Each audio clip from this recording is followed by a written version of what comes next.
Venice दुनिया की वो जगह है जहाँ पर जाना हर किसी का सपना होता है। पानी पर तैरता एक खूबसूरत शहर जो हर किसी को अपनी तरफ आकर्षित करता है।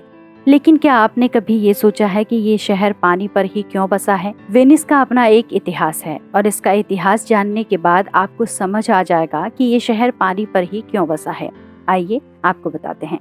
वेनिस की खूबियाँ यहाँ मौजूद कलाकारी में भी साफ नजर आती हैं। इसे पानी पर बसा शहर तो कहते ही हैं, साथ ही साथ इसे तैरता हुआ शहर के तौर पर भी जाना जाता है। वेनिस शहर की स्थापना 5वीं सदी में शुरू की गई थी। उस समय यहाँ के लोग लगातार हो रहे आक्रमणों और सेनाओं के दाखिल होने से त्रस्त हो चुके थे। ऐसे में लोगों ने एक खाड़ी की तरफ शरण लेना शुरू किया। इस जगह पर कई छोटे द्वीप थे। कहते हैं कि वेनिस करीब 120 द्वीपों पर बना है और पुलों की मदद से आपस में जुड़ा हुआ है। शहर बनाने के मकसद से लोगों को जमीन समतल करनी थी, जो कि दलदली थी और इस पर किसी भी तरह से घरों और बिल्डिंग्स का निर्माण नहीं हो सकता था। आपके दिमाग में सवाल आएगा कि जब जमीन इतनी दलदली थी तो फिर भला इस पर एक शहर कैसे बसाया गया? वेनिस के लोगों ने इसके लिए ओक के पेड़ के लाखों तनों का प्रयोग किया। उन्होंने इन्हें जमीन के अंदर तब तक लगाया जब तक कि ये कीचड़ के नीचे ठोस जमीन तक नहीं पहुंच गए। इन्हें बहुत करीब लगाया गया था। पोल के बीच बनी जगह को कई चीजों से भरा गया।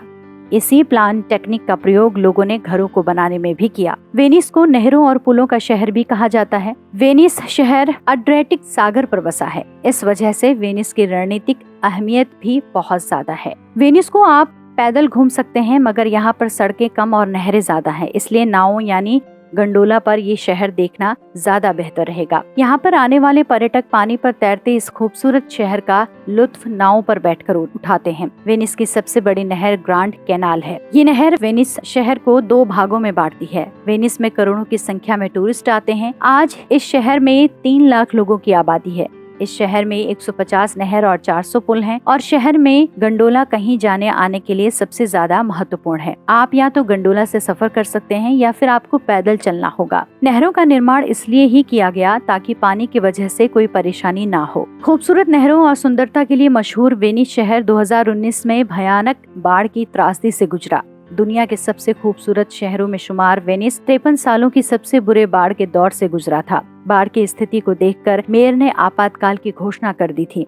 इटली के प्रधानमंत्री जोजेफ कांटे ने भी फेसबुक पोस्ट लिखकर इसे इटली के लोगों के लिए बहुत दुखद अनुभव बताया था। बाढ़ से हुए नुकसान का जायजा लेने और शहर की स्थिति देखने के लिए प्रधानमंत्री ने वेनिस का दौरा किया था। उन्होंने कैबिनेट के साथ मीटिंग भी की। वेनिस में बाढ़ के हालात पर पीएम ने भावुक करने वाला फेसबुक पोस्ट भी लिखा था। उन्होंने लिखा, ऐतिहासिक और पूरी दुनिया में अपनी नैसर्गिक खूबसूरती के लिए मशहूर ये शहर 53 साल के सबसे भयानक बाढ़ त्रासदी से गुजरा था। यह हादसा हमारे दिल पर चोट करने वाला है। वेनिस शहर एक बार फिर अपने पैरों पर खड़ा हो जाएगा और हमें उसके लिए हर संभव कोशिश करनी होगी। बाढ़ का प्रमुख कारण 13 नवंबर को हाई टाइड था, जिसके कारण पूरे शहर में पानी भर गया। इटली के नहरों में पानी खतरनाक लेवल तक पहुंच गया और शहर तक फैल गया था। प्रसिद्ध स्मारक, घर और व्यवसाय बाढ़ से प्रभावित हुए। ये जल स्तर समुद्र के तल से 1.87 मीटर ऊपर पहुंच गया। शहर के मेयर लुइगी ब्रुगनारो ने बताया कि ये ऐतिहासिक आपदा है, इससे उबरने के लिए हमें जी जान से जुटना होगा। मेयर ने ट्वीट किया कि पूरा शहर घुटनों पर आ गया है। यानी 2019 वेनिस के लिए बहुत बुरा साबित हुआ,